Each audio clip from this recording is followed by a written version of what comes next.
kami dari kelompok 1 Manajemen Strategis B akan mempresentasikan mengenai tugas besar kami pada perusahaan PT Bank Mandiri Persero Tbk.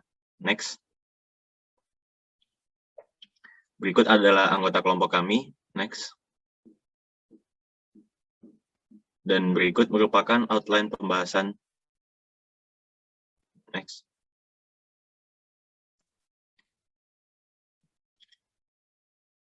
Untuk latar belakang, jadi terjadi pandemi COVID-19 sejak tahun 2020 membuat seluruh industri di Indonesia terkena akan dampaknya, termasuk industri jasa keuangan. Perbankan sebagai bagian dari industri jasa keuangan merasakan dampak yang cukup signifikan. Dilansir dari CNBC Indonesia, 3 bank terbesar di Indonesia juga ikut merasakan dampaknya, salah satunya Bank Mandiri Tbk. Pada artikel tersebut juga disebutkan bahwa laporan keuangan Bank Mandiri Tbk tahun 2020, perusahaan mengalami penurunan laba sebesar 37,71% dari tahun sebelumnya. Namun seiring berjalannya tahun 2021, secara perlahan seluruh industri jasa keuangan mulai bangkit dan menjaga kestabilannya. Oleh karena itu, dibutuhkan strategi kompetitif bagi perusahaan untuk dapat menghadapi kondisi pandemi COVID-19 ini. Next. Untuk rumusan masalah, yaitu terdiri dari 3, bagaimana kondisi Bank Mandiri Tbk secara eksternal maupun internal, apa desain strategis yang dapat direkomendasikan untuk Bank Mandiri, dan apa rencana strategis implementasi yang direkomendasikan untuk Bank Mandiri Tbk 5 tahun ke depan.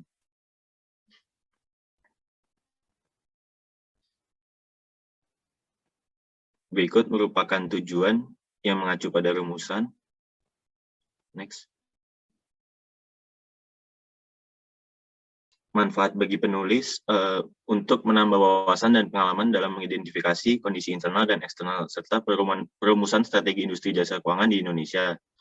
Untuk perusahaan, penelitian ini bermanfaat bagi Bank Mandiri karena dapat memberikan informasi mengenai identifikasi kondisi internal dan eksternal perusahaan. Next.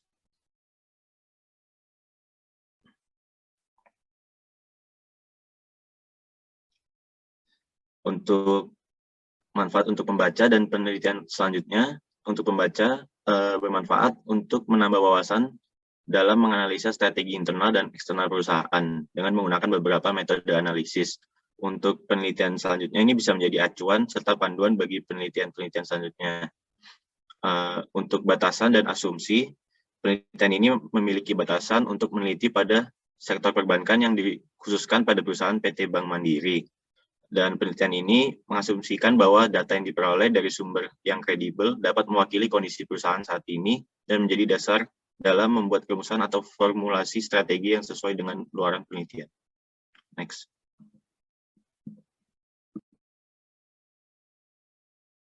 Selanjutnya itu landasan teori. Untuk teori yang pertama itu analisis 7S McKinsey.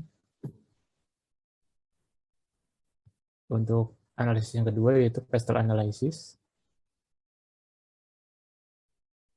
Yang ketiga yaitu analisis strength, weakness, opportunities, dan threats. Untuk yang keempat yaitu matrix IV dan EV.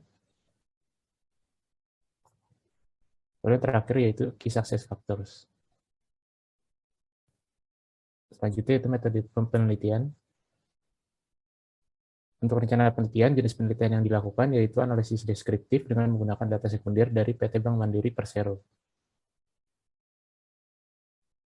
Untuk objek yang diteliti yaitu PT Bank Mandiri yang merupakan bank milik pemerintah terbesar kedua di Indonesia dengan nilai aset sebesar 1,124 triliun rupiah dan modality sebesar 145,6 triliun rupiah per Desember 2017. Berikut merupakan flowchart dari penelitian yang dilakukan. Lalu untuk pengumpulan data, terdapat beberapa proses dalam teknik mengumpulkan data yang berguna bagi penelitian ini, seperti data primer dan data sekunder.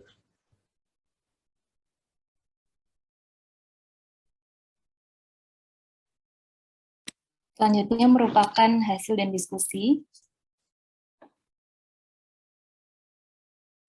Yang pertama adalah profil perusahaan, di mana Bank Mandiri sendiri didirikan pada 2 Oktober 1998, yang merupakan gabungan dari 4 bank, yaitu Bank Bumidaya, Bank Dagang Negara, Bank Ekspor Impor Indonesia, dan Bank Pembangunan Indonesia. Lalu melebur menjadi Bank Mandiri, dan sejak didirikan Bank Mandiri juga selalu senantiasa mengalami perbaikan dari labanya.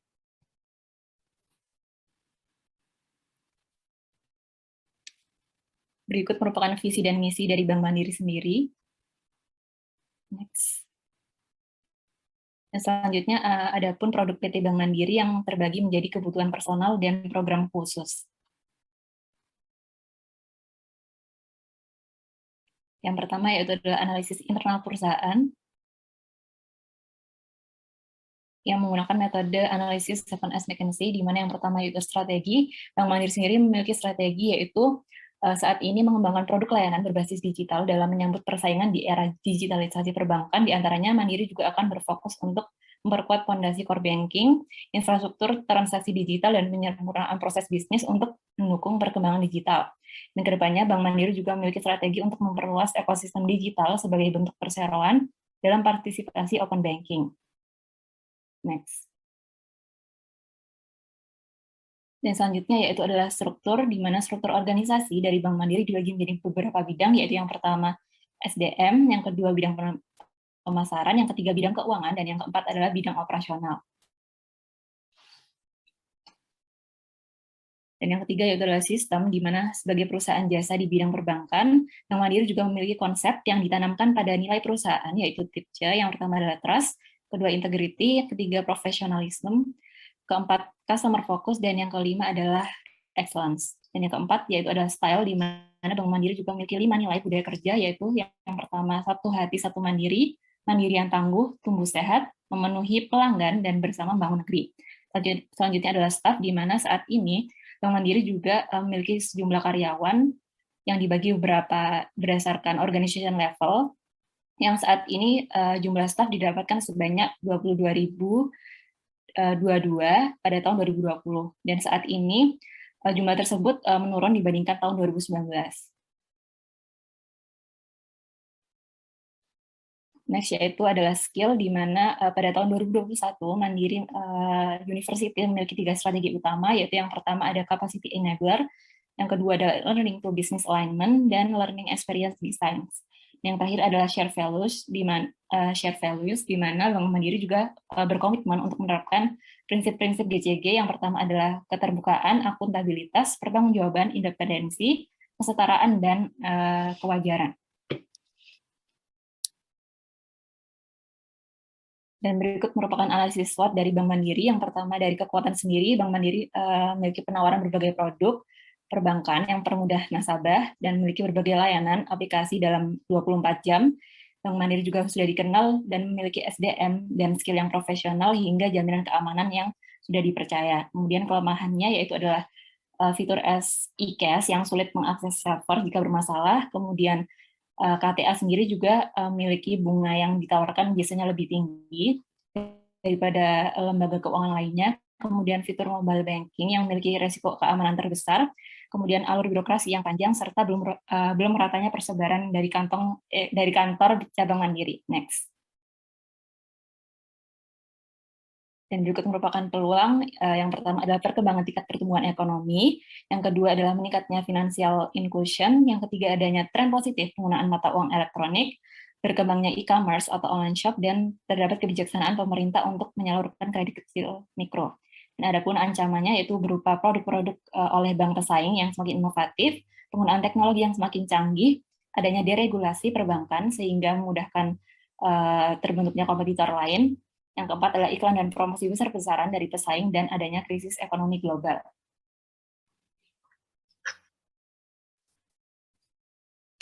Selanjutnya adalah analisis eksternal perusahaan. Pertama adalah analisis pestel yang terdiri dari politik, yaitu ketidakstabilan kondisi politik, kemudian sosial, yaitu Bank Mandiri sebagai service leader perbankan nasional, kemudian environment atau lingkungan, yaitu Bank Mandiri yang terletak di Indonesia, yang berada pada 2 benua dan 2 samudra, kemudian di bagian ekonomi, adanya kondisi persaingan perbankan yang semakin ketat untuk merebutkan pelanggan. Kemudian di bagian teknologi, Bank Mandiri menghadirkan layanan khusus seperti internet banking, dan bagian legal atau hukum yaitu diatur dengan Peraturan Bank Indonesia nomor 16/1/PBI tahun 2014. Next. Kemudian untuk analisis key success faktornya dapat diraih dengan 4 cara. Yang pertama diversifikasi produk, yang kedua mutu pelayanan yang baik, yang ketiga responsif terhadap perkembangan teknologi, dan yang terakhir kemudahan layanan. Next. Selanjutnya yaitu terdapat analisis matriks IV dan FV, di mana IVA sendiri merupakan internal faktor analisis summary dari Bank Mandiri yang kita dapat dari metode AHP sebesar consistency rate, yaitu sebesar 0,078, yang berarti masih konsisten. Next.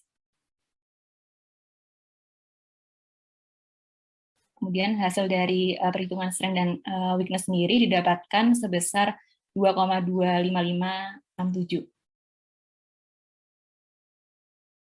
Kemudian adapun EVAS yaitu external factor analysis summary, yang mana menggunakan AHP didapatkan CR sebesar 0,098 yang dikatakan masih konsisten. Next.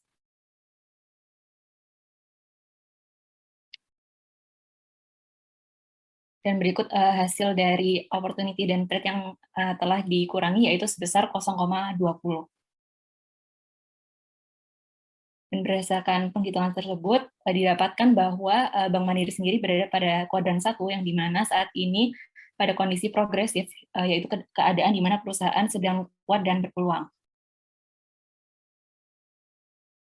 Dan berikut Tools Matrix yang telah kami buat, yaitu gabungan dari strength, weakness. Yang pertama yaitu adalah strength opportunity, weakness opportunity. Next. Strength, threat, dan weakness dan threat.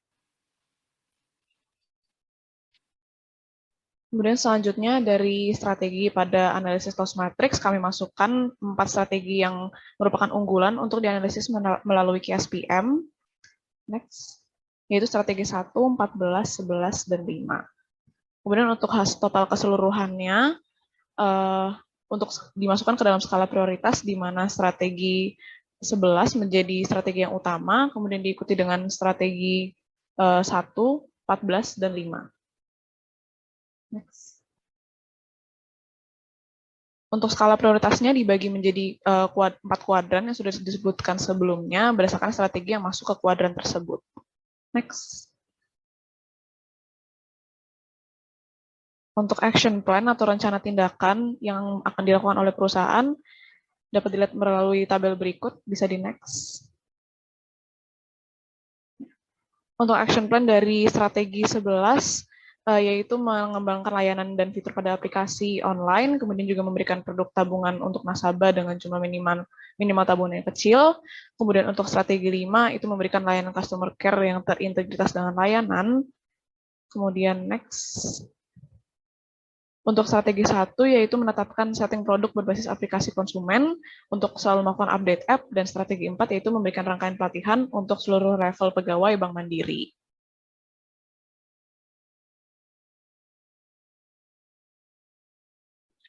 Selanjutnya kesimpulan dan saran.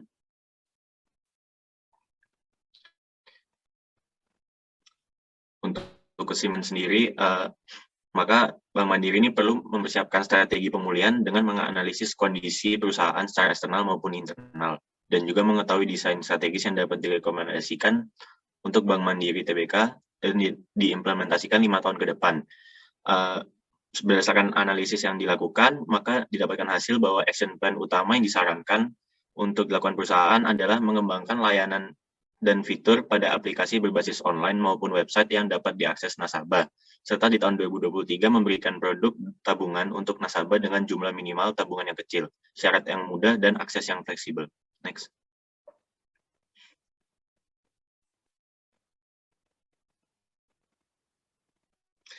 Untuk saran, PT Bank Mandiri perlu secara terus-menerus mengembangkan produk yang diberikan kepada nasabah.